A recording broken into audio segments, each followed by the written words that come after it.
A caucus is when we as Democrats express our preference about who we will put forth as the presidential nominee of the party. Okay, this is a private members only type thing. Why is it a private members only type thing? Because we're choosing a champion. And you don't want anybody else to tell you who your champion should be. Right? So you go in, say you're a Democrat, you gotta be a Democrat to do this, and you say, this is our champion Democrat, and we shall send our champion Democrat forth into the Hunger Games. And they shall win and be president, and all things will be made right. All right, so what do you have to actually do? Number one, my very favorite thing ever, show up! How many people go to their legislative district meetings? You have to show up, and it's not just to the caucus. That has to be removed from your brain.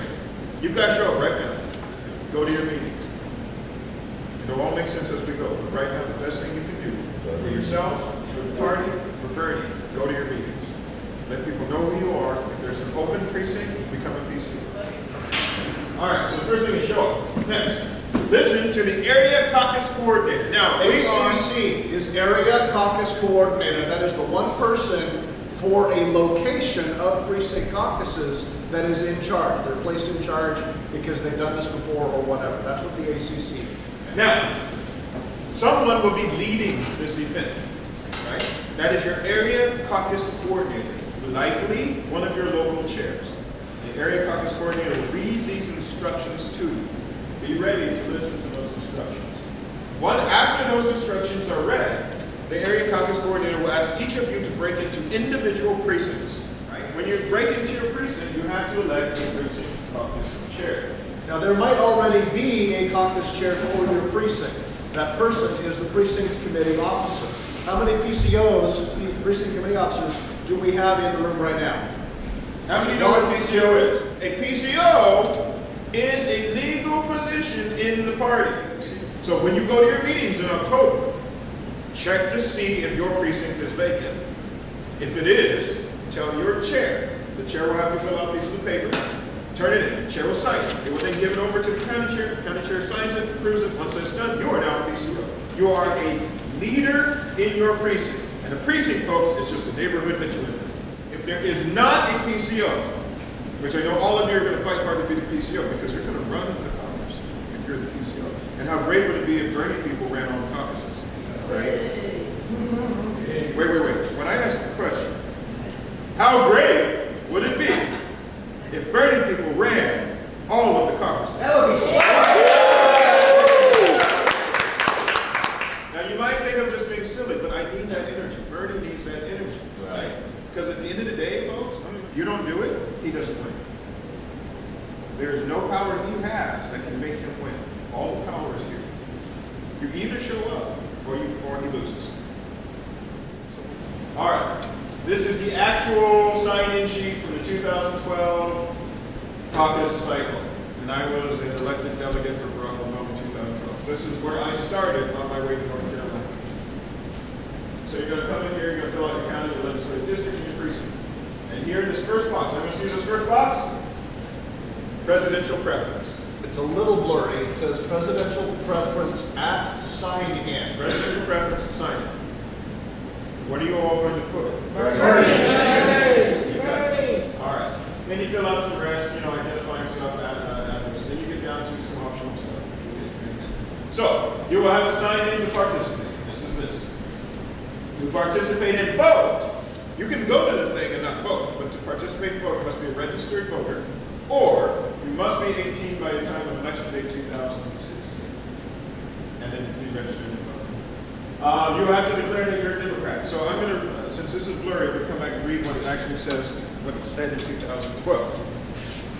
It said, I am a registered voter in the legislative district named above. I consider myself to be a Democrat, and I agree that my attendance at this caucus is a matter of public record. All right, folks? When you go out, you are my new Bernie army.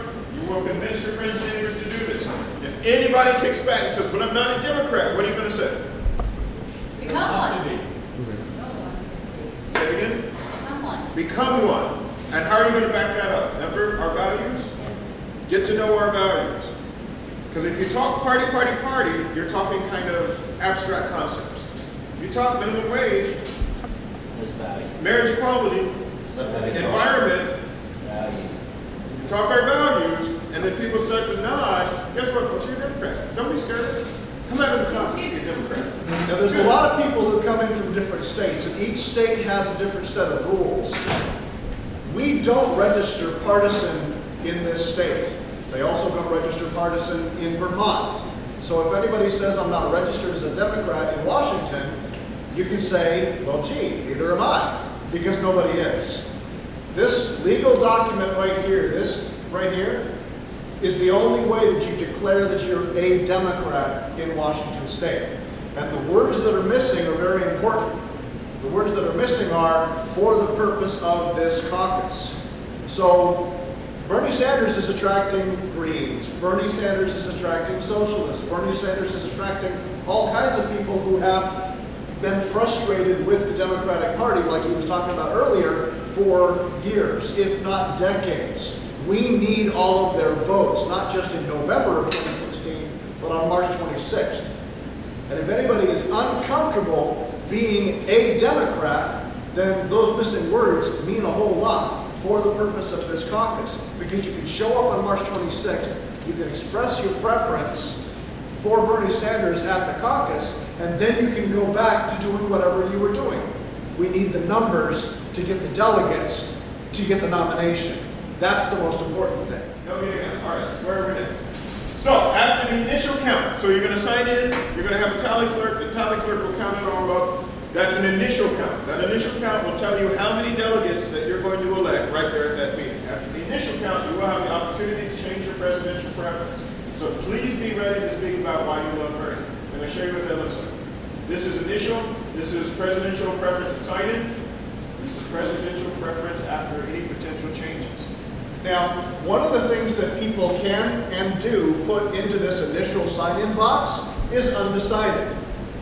Okay? So you're going to have people who are, you're going to have people who come into the caucus not having paid attention to the rah-rah of 100,000 people on the West Coast for the past 8 months. Okay? It happens. People are busy. Again, 63% didn't vote. That's people who don't pay attention because they've given up. But some of them might show up at your caucus. If they sign in at undecided, one of the things that happens after the initial count is opportunity to change. And that is an opportunity for supporters of all of the candidates to stand up and say, this is why Bernie Sanders should be your choice, and this is why I support you.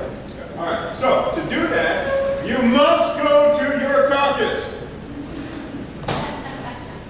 You must go to your caucus. Flash your lights. There is to be no sitting at home. Period. Now, this is important enough for me to make you repeat. Say it after me. 1, 2, 3. I